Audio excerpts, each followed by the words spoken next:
Hello जी, नमस्कार, good evening. YouTube channel पे आपका स्वागत और अभिनंदन करती हूँ। आज हम लोग पढ़ने वाले हैं हिंदी।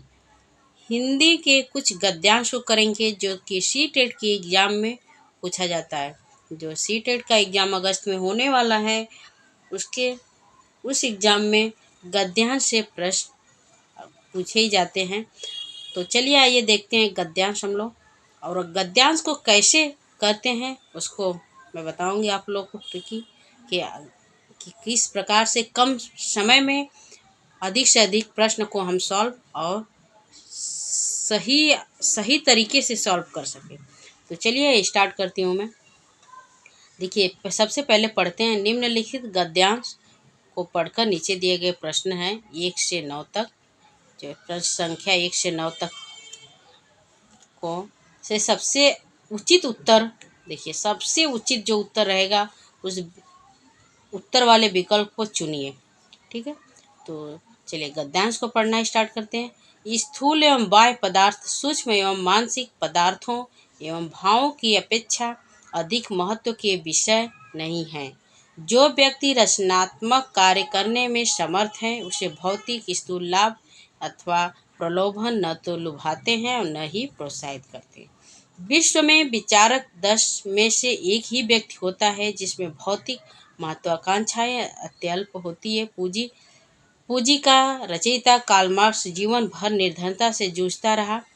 राज्य अधिकारियों ने सुकरात को मरवा डाला, पर वह जीवन में अंतिम क्षणों में भी शांत था, क्योंकि वह अपने जीवन के लक्ष्य का भली भांति निर्वाह कर चुका था। यदि उसे पुरस्कृत किया जाता, प्रतिष्ठा के अंबारों से लाद दिया जाता, परंतु अपना काम न करने दिया जाता, तो निश्चय ही वह अनुभव करता कि उसके कठोर रूप में दंडित किया गया है।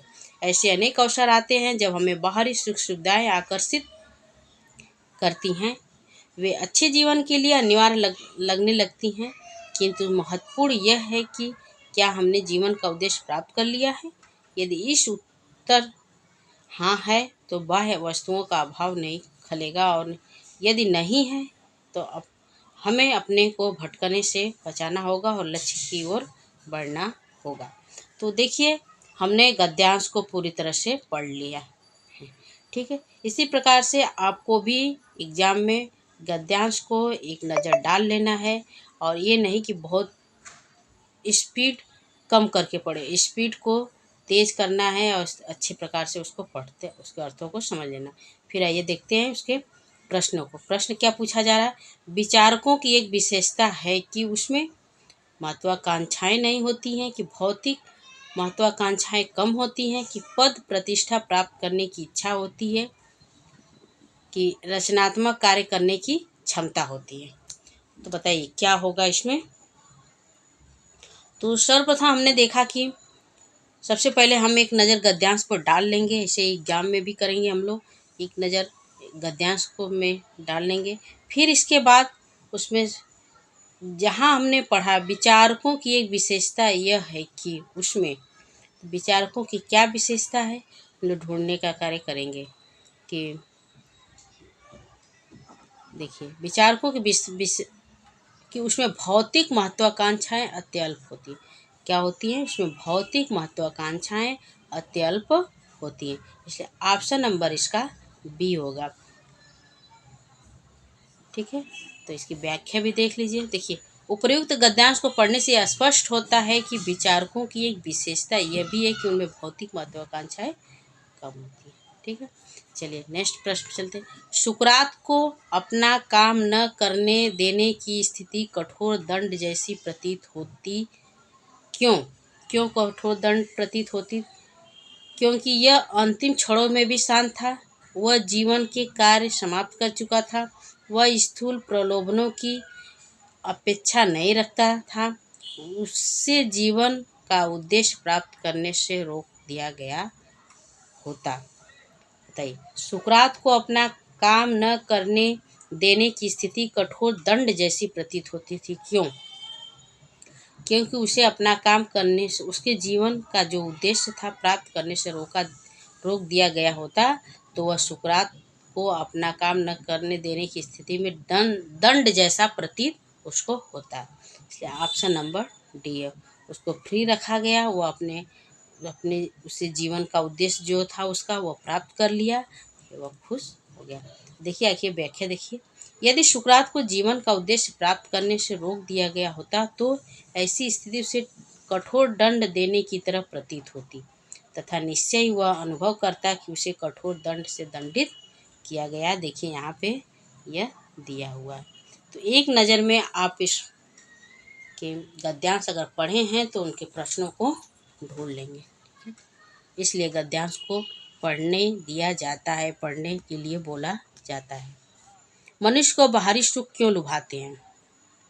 मनुष्य को बाहरी सुख क्यों लुभाते हैं? आराम के लिए, संपन्नता के लिए, कि पूरे जीवन के लिए, कि अच्छे जीवन के लिए? तो अभी आपने इसमें पढ़ा कि मनुष्य को, गद्यांश में आपने पढ़ा था कि मनुष्य को बाहरी सुख क्यों लुभाते हैं? उसके अच्छे जीवन के लिए। ठीक है, चलिए आइए अगले प्रश्न चलते हैं। अगला प्रश्न, जो व्यक्ति रचनात्मक कार्य करने में समर्थ है, वाक्य में रेखांकित शब्द के स्थान पर कौन सा शब्द प्रयुक्त नहीं? देखिए नहीं के लिए इसको एक सर्कल बना दीजिए कि यहाँ पे नहीं पूछा जा रहा है। ठीक है, ऐसे ही आप एग्जाम में भी करिएगा कि यहाँ नहीं पूछा जा रहा है तो वहाँ पे हम सबसे पहले उसको सर्कल कर ले। किया जा सकता है, बताइए।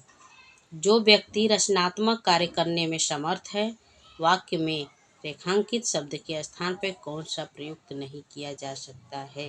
रेखांकित शब्द है समर्थ है, बताइए। सामर्थ्यवान कि क्षमतावान कि सच्चा बताइए।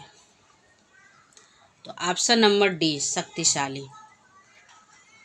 नहीं, ये शब्द देखिए सामर्थ्यवान भी प्रयुक्त कर सकते हैं, क्षमतावान भी कर सकते हैं, सक्षम भी कर सकते हैं, लेकिन शक्तिशाली नहीं कर सकते। जो व्यक्ति रचनात्मक कार्य करने में समर्थ है उनके लिए सामर्थ्यवान भी है, क्षमतावान तथा सक्षम शब्दों का प्रयोग किया जा सकता है, जबकि शक्तिशाली शब्द रचनात्मक कार्य में समर्थ व्यक्ति के लिए प्रयुक्त नहीं होता, बल्कि इसका प्रयोग किसी भी तरह की शक्ति संपन्न व्यक्ति के लिए किया जा सकता है। तो इसका उत्तर डी।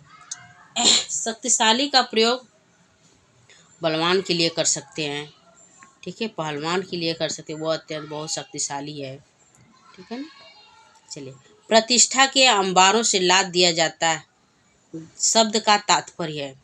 देखिए, प्रतिष्ठा के अंबारों से लाद दिया जाता शब्द भार से कि ढेर से कि आभार से कि कृतज्ञता से? तो ढेर से होगा। ठीक है, ऑप्शन नंबर बी राइट है। भली भांति निर्वाह कर चुका था, प्रयुक्त वाक्यांश में क्रिया विशेषण है।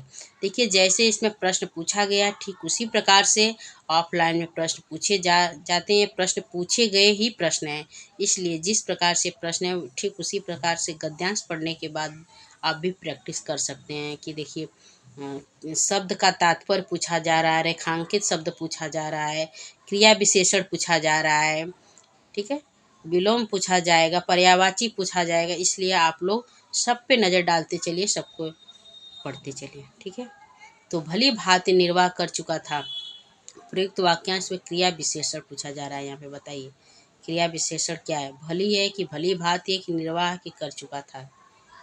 तो ऑप्शन नंबर बी राइट होगा, भली भांति। क्रिया विशेषण जो अविकारी शब्द क्रिया की विशेषता प्रकट करते हैं उन्हें क्रिया विशेषण कहते हैं। अतः उपयुक्त वाक्यांश में भली भांति क्रिया की विशेषता प्रकट कर रहा है, इसलिए इसे भली भांति क्रिया विशेषण है। महत्वाकांक्षा किन शब्दों से मिलकर बना है? महत्व प्लस आकांक्षा, महत्व प्लस आकांक्षा, महत्व प्लस आकांक्षा, महत्व प्लस कांक्षा, बताइए।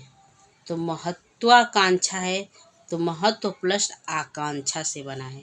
ठीक है, अगर संधि पढ़े होंगे आप लोग इसको कर लेंगे कि महत्व शुद्ध शब्द है, महत्व है प्लस आकांक्षा है। देखिए यहाँ पे लिखा भी है महत्व प्लस आकांक्षा। और दीर्घ संधि का है, देखिए यहाँ पे दिया है दीर्घ संधि का है उदाहरण। भौतिक लाभ किन्हें नहीं लुभाते? धन संपन्न लोगों को कि सामर्थ्यवान लोगों को कि जीवन का लक्ष्य पूरा करने वालों को कि रचनात्मक कार्य करने वालों को? तो अभी पिछले हम लोग गद्यांश में पढ़े हैं कि जो रचनात्मक कार्यों को करते हैं, रचनात्मक कार्यों को विशेष रूप से गद्यांश में बात की गई है। तो जो लोग रचनात्मक कार्य को करने वाले होते हैं वो भौतिक लाभ को लुभाते हैं। तो जो व्यक्ति रचनात्मक कार्य करने में समर्थ है उन्हें भौतिक लाभ नहीं लुभाते हैं और न ही प्रोत्साहित करते हैं। ठीक है, भौतिक सुख सुविधाएं उनको लुभाती नहीं है। पूंजी का रचयिता कार्ल मार्क्स कथन से संकेत मिलता है कि पूंजी का अर्थ है धन संपत्ति है, कि एक विचार है, कि एक ग्रंथ है, कि विरासत है। पूंजी क्या है? तो पूंजी एक ग्रंथ है, कार्ल मार्क्स द्वारा लिखा गया एक ग्रंथ है। फिर दोस्तों आज के लिए इतना ही। नमस्कार। और ठीक इसी प्रकार से प्रश्न बनेंगे एग्जाम में, तो आप लोग ऐसे प्रश्नों को करते रहिए। अगर आपको मेरी क्लास अच्छी लगे, मेरी वीडियो अच्छी लगे तो मेरे क्लास में जुड़ सकते हैं। अब प्लीज़ अगर पसंद आए तो सब्सक्राइब करिए, और जो लोग प्लीज़ चैनल पे नए हैं प्लीज़ पूरी वीडियो देखा करिए, फिर इसके बाद पसंद आए तो लाइक किया करिए, और नए हैं तो सब्सक्राइब कर लीजिए। ठीक है, तो नमस्कार, जय हिंद दोस्तों।